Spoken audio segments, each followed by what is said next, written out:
Good afternoon, everyone. Today I'm going to introduce to you a professional learning plan that I am going to introduce to our staff this year. And it has to do with strengthening communication and collaborative practice through effective communication. Last year, we had a difficult time in that area and it spilled over into other areas. So this year, I want us to start strong in talking about communication, strengthening our communication so that we can collaborate more and, of course, improve and increase student learning success. So, how do we get to me wanting to address and increase our ability to communicate effectively? As I stated, that last year we had some difficulties in the area of communication. But this year is even more, I won't say of a concern, but it is definitely what we have coming into the new year. It could definitely open up a door to having more challenges in the area of communication if we don't attack it at the very beginning. First of all, we're coming into a new school year with new leadership. We have a new principal. In addition, we have 5 new staff members on board. So communication has to be on point. Most importantly, we all need to speak the same language. We all need to make sure that we're sharing the same information across the board. Now, these changes that we're going to experience this year can provide an opportunity to intentionally strengthen communication practices rather than to just allow them to develop on their own. Okay, effective communication, we have to remember, is much more than just sharing information. Okay, it's making sure that we put that information out and that we collaborate with each other when we are openly discussing and communicating about problems in our building, about our students, about focusing on student learning. Okay, we want to make sure that we this year establish clear communication structures early so that we are able to consistently create a culture of effective communication so that we can build trust and strengthen collaboration among the entire staff. So, what evidence suggests that communication needs our attention? Well, the decision to focus on communication was driven by a multiple sources of data, not just one single observation. Okay, there was inconsistencies last year with implementation of different things, attendance, grades, how many grades, the number of grades, edgenuity, how we handled edgenuity with our students. There was just a lot of consistencies across the board, and it had an impact on what we were communicating, not just with us, but with our students, with our parents. Okay, we need to make sure we are starting this year off right, effectively communicating so that we can have continued student growth, academic growth, okay, with our students. In addition, our student is in our school, not our students, but our school is entering a period of transition with a new principal, with 5 new staff members joining our team. And transitions can sometimes present challenges, and they can also provide opportunities that can intentionally strengthen our systems and establish clear expectations from the very beginning. Informal observations and staff interactions also suggest that strengthening communication and collaboration will help improve consistency within our teams, and again, definitely with our student performance. Okay, let's keep in mind that when educators communicate effectively, we are better equipped to share. Our instructional strategies are stronger. The way that we analyze our data is stronger, and the way we provide coordinated support with our students is definitely stronger. So ultimately, this plan is not simply about improving communication among the adults. It is about creating stronger collaboration that will lead, I said will, that will lead to improved outcomes for our students. Okay? So now, our goal statement is this. By May of 2027, I want us to all remember this. By May of 2027, and it's going to be posted, the end of 2026-2027 school year, our staff will demonstrate improved communication, I should have said improved effective communication and collaborative practices through structured PLC implementation, shared decision making, and increased participation in professional learning opportunities. Okay? This goal is to intentionally strengthen communication so that it becomes a daily part of our school's culture rather than simply just another initiative, okay? So by the end of the school year, our staff is going to we will demonstrate consistent communication practices through effective PLC collaboration, shared decision making, and ongoing reflection. Reflection is so important. It's so important for us to stop, to look back, to look at what we're doing, to compare it to where we want to go, to look at our lesson plans, the things that we are presenting to our students. Reflection is good, okay? But we are going to communicate using all of these tools so that we can definitely ensure that at the end of the school year, we will have improved effective communication and collaboration practices. Okay.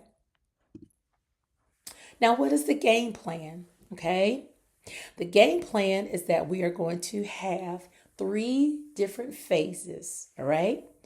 Phase 1, we're going to build the foundation.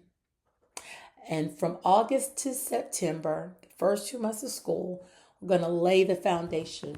It's almost like we're going to be walking on eggshells. If you've ever built a house or seen anyone build a house, when that foundation is being poured, that land, that area is protected because that is the most important part of the house. If you put the walls or any other infrastructure on top of a tampered foundation, you're going to have problems. Okay? So the foundation is the most important part of the game plan, okay? Phase 2, from October to January, we're going to strengthen our collaboration, okay? We're going to work on teams. We're going to work on word choice, okay? We're going to work on strategies. We're going to improve and strengthen our collaboration. And then phase 3, we're going to reflect. We're going to look at reflection and sustainability, and that's going to be February through May. What we're going to do is look at what we've been doing. What do we need to go back and tweak? What do we need to go back and change to make sure that when we get to the finish line in May, that we will have met our goal? So the first phase is building the foundation, and that is new staff orientation. We're going to talk to our new staff members about the things that are important in our building. We're going to establish communication norms, what we want to say, what we're not going to say, what we're going to say every day, PLC team expectations when we meet as PLCs, when we meet with our PLCs, in our PLCs, during our PLC time. We're going to know exactly what the expectations are, and we'll more than likely review them at the beginning of each one of our PLC meetings. We're going to share our mission and our vision. Then we'll move to the learning format. That's going to be whole group workshops, PLC team meetings. Then we'll move to learning forward standards. We're going to talk about the standards that's going to help us move to effective communication, learning designs, culture, leadership. And then we're going to talk about our anticipated outcomes, our shared expectations, and our strong staff relationships. Then in phase 2, we're going to where it's strengthening collaboration. And again, that's from October to January. We're going to talk about PLC communication protocols, still building on those PLC activities, collaborative data discussions, problem solving, and our mid-year reflection. The learning format will be PLC meetings, data team meetings, and peer collaboration. At every stage, with every phase, we're going to enhance those areas that we definitely need to make sure are stronger by May. PLC meetings, data team meetings, peer collaborations, okay, communications. We'll look at the evidence. We'll look at the implementation of how we're doing things. And we'll look at, again, our anticipated outcomes, which is increased collaboration, data informed conversations, not just conversations, but data informed conversations. In other words, if it ain't data, we're not discussing it. Okay. And we hope to build greater teacher confidence with all of these things that we are implementing. And then phase 3, reflection and sustainability. The objective is to sustain effective communication practices through reflection and continuous improvement.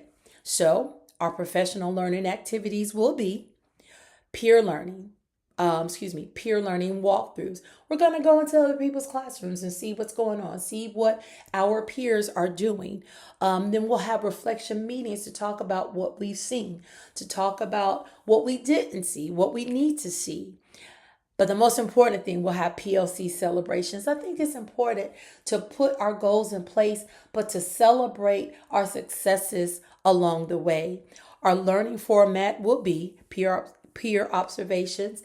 Our PLC meetings, again, PLCs are ongoing. It's not just a one-time thing. It is an ongoing discussion, ongoing meetings, okay?